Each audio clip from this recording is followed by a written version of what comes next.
Hello नमस्कार सगळ्यांनो, उज्ज्वलाच kitchen कट्ट्यामध्ये आपलं सर्वांचं स्वागत। तर हे पहा, आज ना आपण आलू पराठा बनवणार आहे उपवासासाठी। आज नवरात्रीचा चौथा दिवस आहे, 9 दिवस उपवास करते। त्यासाठी आपण ना हे हिरव्या मिरच्या घेतलेल्या आहेत, 2 त्याचे बारीक बारीक तुकडे करून घेतलेले आहेत। ते आपण मिक्सर मध्ये त्याचे बारीक करून घेऊया। आणि त्यासाठी बघा, हे मी 2 बटाटे उकडून घेतलेले आहेत। ते आपण आता किसून घेऊ, किंवा हाताने तुम्ही मॅश केलं तरी चालेल। तर मी आता किसून घेते। किसून घेतलं म्हणजे त्याच्यात अजिबात गुठळी राहत नाहीये, त्यामुळे किसूनच घ्यायचा बटाटा।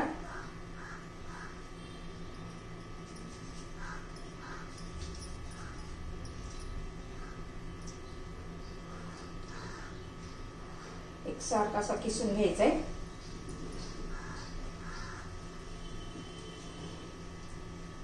आता एका माणसासाठी ना एकच बटाटा, मी बाकीचा बटाटा ठेवून देते। एकच बटाटा घेतलेला आहे मी। छान असं किसून घ्यायचं आहे।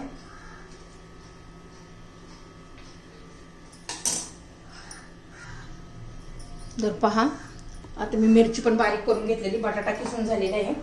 चवीनुसार तुम्हाला किती पाहिजे तेवढी मिरची घालायची आहे। जर मला तिखटच पराठे आवडतात, त्यामुळे मी सर्व मिरची घातलेली आहे।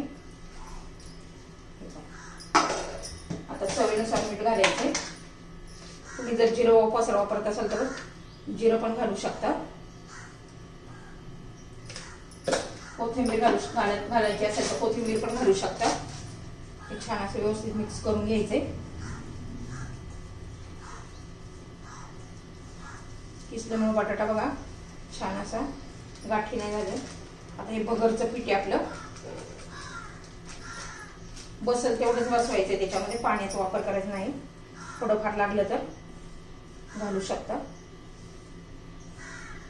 एका बटाट्यासाठी मी एक छोटी वाटी पीठ घातलेलं आहे।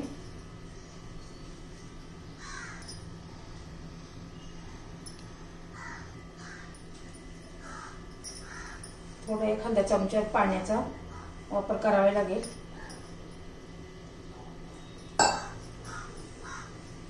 छान असा गोळा मळून घ्यायचा आहे आपल्याला। आणि एकदम टेस्टी, हलके फुलके नरम नरम असे पराठे आपले मऊ लुसलुशीत राहतात। थोडस घालते, 2 चमचे पाण्यामध्ये आपलं हे सर्व मळून झालेलं आहे गोळा। पहा छान असा मळून घ्यायचा आहे।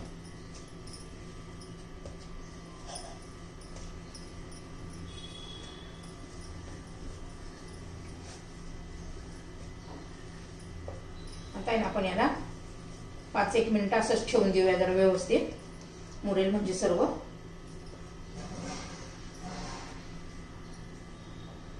तर हे पहा, मी आता तवा गरम करण्यासाठी ठेवलेला आहे। आता थोडस तूप घालून हे मी पुन्हा एकदा मळून घेते। तुम्ही तेल तुम्हाला काय वापरायचं ते वापरू शकता। मी उपवासाला फक्त तूपच वापरते। मस्त असं आपलं मऊसूद असे पराठे होतात बटाट्यामुळे। त्याच्यात छोटासा गोळा घ्यायचा आहे, हे पहा मस्त असा पेड्यासारखा आकार द्यायचा आहे। तुम्ही पीठ पण घेऊ शकता, कोरडं पीठ असं लावायचं लाटायला म्हणजे। आता हे लाटून घेऊया आपण, हलक्या हाताने लाटायचे। आणि याच्या कडा जरा फाटतात, तर तुम्ही एखाद्या झाकणाने वगैरे एकसारखे सगळे पराठे करायचे असेल तर करू शकता। हे पहा छान असं आपलं लाटून झालेलं आहे। तर कोणत्या तरी एका आकाराने आपण कट करूया, म्हणजे दिसायला एकदम छान दिसेल।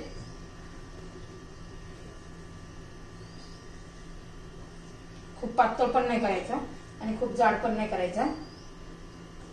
हे पहा छान असा शेप आलाय, पहा मस्त असा। आता तवा गरम झालाय का पाहूया। तवा आपला गरम झालेला आहे, त्याला आपण असं जरा तूप लावून घेऊ। लोखंडी तवा आहे ना, त्यामुळे थोडस पहिलं याला तरी तूप लावून घ्यायचे। गॅस मी बारीक केलाय, खूप गरम झालं का. तर हे पहा छान असं मस्त मध्यम गॅसवर भाजून घ्यायचंय आपल्याला.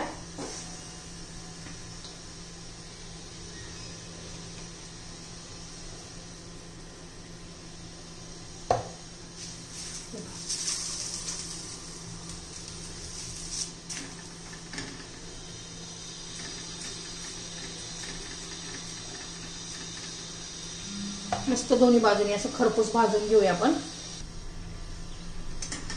वरून आहे ना तूप लावूया, एकदम टेस्टी लागतात. म्हणजे तुम्ही याच्याबरोबर एखादी चटणी किंवा दही खाऊ शकता.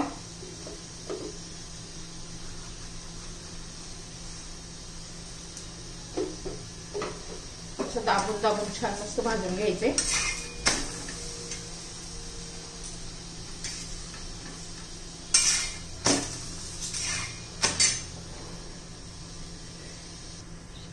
हे पहा आपला पराठा तयार झालेला आहे. दोन्ही बाजूनी छान असं भाजून घेतलाय आपण.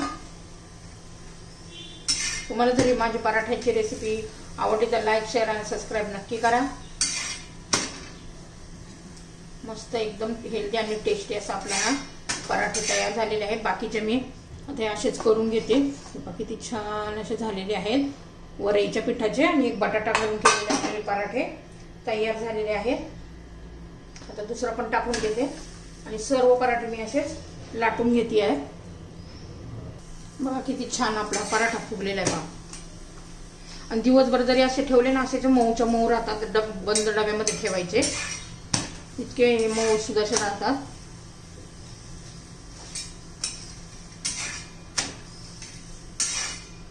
मी याच्याबरोबर दही आणि तळलेली मिरची खाणार आहे.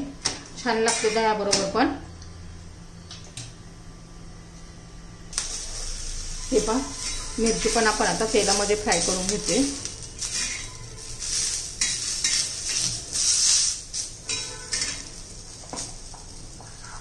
हे पहा आपले सर्व पराठे झालेले आहेत. तेवढ्या एका बटाट्यामध्ये 1 वाटी भगरचं पीठ घालून 4 पराठे झालेले आहेत. मऊलुसलुशीत असे. आपल्या मिरच्या पण झालेल्या आहेत. त्याच्यावर आता थोडंसं मीठ घालते.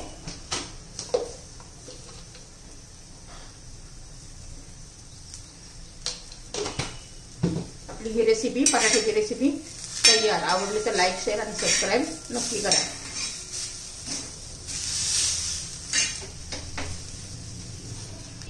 तर हे पहा आपले सर्व पराठे तयार आहेत. मस्त असे 4 पराठे झालेले आहेत. त्याच्याबरोबर हे दही आणि छान असा मिरच्या. पराठ्याची रेसिपी तयार.